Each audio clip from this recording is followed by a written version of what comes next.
दिव्य विज्ञान एकेडमी के YouTube channel पर आप सभी का स्वागत है। आज हम लोग पढ़ेंगे ऊष्माक्षेपी अभिक्रियाएं। चलिए देखिए क्या होती है ऊष्माक्षेपी अभिक्रिया। देखिए वे रासायनिक अभिक्रियाएं जिनके फलस्वरूप ऊष्मा उत्सर्जित होती है ऊष्माक्षेपी अभिक्रियाएं कहलाती हैं। इसका क्या मतलब हुआ? ऐसी अभिक्रिया जिसमें क्या होता है, ऊष्मा उत्सर्जित होती है, यानी ऊष्मा अभिक्रिया के दौरान ऊष्मा निकलती है। कैसी अभिक्रियाएं कहलाती हैं? ऊष्माक्षेपी अभिक्रियाएं कहलाती हैं। ऐसी रासायनिक अभिक्रियाएं जिनके होने पर क्या निकलती है? ऊष्मा निकलती है, यानी ऊष्मा प्राप्त होती है। क्या कहलाएंगी? ऊष्माक्षेपी अभिक्रियाएं कहलाती है। जैसे आपका ऊष्माक्षेपी अभिक्रियाओं में ऊष्मा उत्पन्न होती है, ठीक है, अर्थात क्या होता है, ताप वृद्धि होती है। ऊष्मा उत्पन्न होने का मतलब है उसके ताप में क्या हो जाती है? वृद्धि हो जाती है। जैसे देखिए क्या होता है, जब कोयला, पेट्रोल या एलपीजी या सीएनजी आदि गैसों को जलाते हैं तो क्या होता है, उसमें से ऊष्मा उत्पन्न होती है। जैसे कोयले को जलाते हैं तो क्या होता है, कोयले को जलाने पर उसमें ऊष्मा प्राप्त होती है। पेट्रोल को जलाते हैं तो गाड़ी हमारी चलती है। एलपीजी गैस से क्या होता है, ऊष्मा प्राप्त होती है।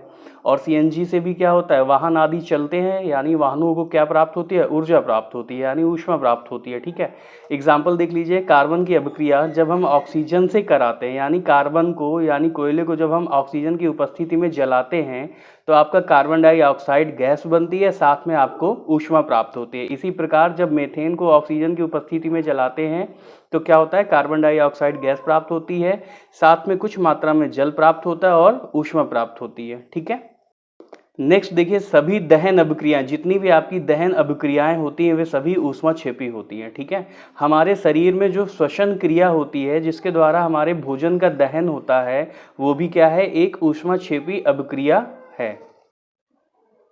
अब हम देखते हैं कि श्वसन भी क्या है, एक ऊष्माक्षेपी अभिक्रिया है। चलिए देखिए कैसे। देखिए हमें जीने के लिए किसकी आवश्यकता होती है? ऊर्जा की आवश्यकता होती है। और यह ऊर्जा हमें किससे प्राप्त होती है? यह ऊर्जा हमें भोजन से प्राप्त होती है। पाचन क्रिया के दौरान भोजन क्या होता है, छोटे छोटे टुकड़ों में टूट जाता है। भोजन में हम लोग क्या खाते हैं, जैसे चावल, आलू, ब्रेड, रोटी आदि, इनमें क्या उपस्थित होता है? कार्बोहाइड्रेट उपस्थित होता है।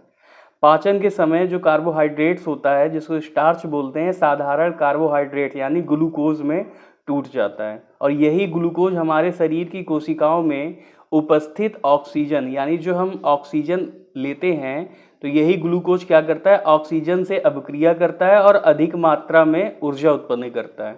ग्लूकोज की इस दहन अभिक्रिया का विशेष नाम श्वसन है। यानी ग्लूकोज का जो दहन होता है, यानी ग्लूकोज की ऑक्सीजन से जो क्रिया होती है, इसी अभिक्रिया का ही हम क्या कहते हैं, इसी अभिक्रिया को ही हम श्वसन कहते हैं। ठीक है, श्वसन में ग्लूकोज जो होता है वो कार्बन डाइऑक्साइड तथा जल में ऑक्सीकृत हो जाता है और ऊर्जा उत्पन्न होती है।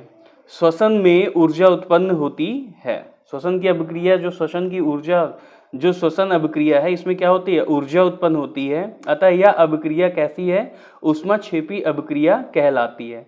देखिए क्या रिएक्शन होता है, ग्लूकोज जब ऑक्सीजन से अभिक्रिया करता है तो आपका क्या बनता है, कार्बन डाइऑक्साइड गैस बनती है, जल बनता है और साथ में ऊर्जा बनती है। देखिए इसी प्रकार वायु में मैग्नीशियम धातु का जलना, वनस्पतियों का विघटित होकर कंपोस्ट खाद बनना, बिना बुझे चूने की जल के साथ अभिक्रिया आदि, ये सब कैसी अभिक्रिया है, ये आपकी ऊष्माक्षेपी अभिक्रिया के ही उदाहरण हैं। ठीक है, तो ऊष्माक्षेपी अभिक्रिया में अभिक्रिया मिश्रण का जो तापमान होता है वो ऊष्मा निकलने के कारण बढ़ता है। ऊष्माक्षेपी अभिक्रिया में क्या होता है, जो भी अभिक्रिया होती है उसमें जो भी मिश्रण मिलाए जाते हैं उनका क्या होता है, तापमान बढ़ जाता है। किस कारण से बढ़ता है, क्योंकि उसमें से ऊष्मा निकलती है। और ये जिस भी पात्र में रखे जाएंगे या जिस भी पात्र में इनकी अभिक्रिया कराई जाती है वह भी क्या हो जाता है, गर्म हो जाता है। अगर आपको ये वीडियो पसंद आया हो तो वीडियो को लाइक करें, चैनल को सब्सक्राइब करें।